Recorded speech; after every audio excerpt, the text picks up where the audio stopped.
Okay, so since that live reading, I've now started to channel and I have to go finish.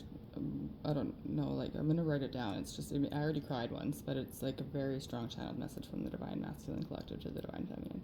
Like, deep, deep. But, anyways, then they want me to share a little tip of protection, binding magic, wisdom. That's gonna seem like a joke for those of you who are around my age group, you know, around maybe 35 ish, and who, you know, if you were called to a spiritual path, you probably watched The Craft as a child. But because rarely do I have to actually get called to do actual binding magic. And I mean, like, I work with the highest of highest of highest of pure angels.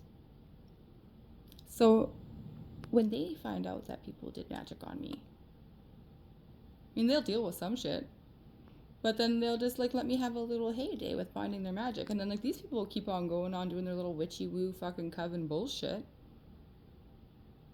And then you'll start to sense their frustration. They don't understand why their stuff is not working against you. How come? How come? And so they wanted me to share that because there's people doing magic both on me and on my twin. And so you don't have to be specific. You don't even have to even know. It does work better if you know.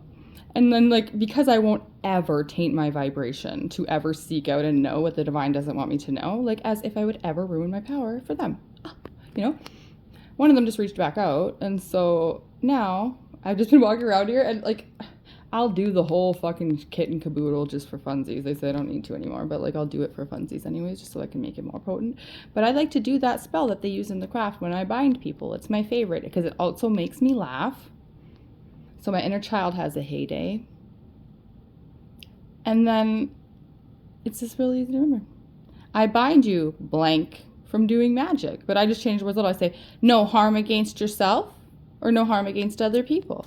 And then I just kind of go back and forth. I bind you, and then if I want to make a whole list of them, I'll just go through lists of them.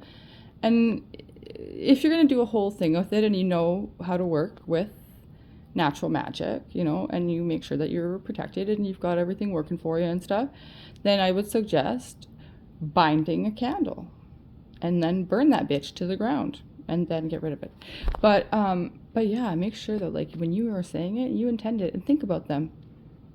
Like most often than not, even if you weren't aware and the divine shows you their face or they reach out to you as confirmation like that's the bitch, then like, yeah, I bind you blank from doing magic. No harm against other people, no harm against yourself.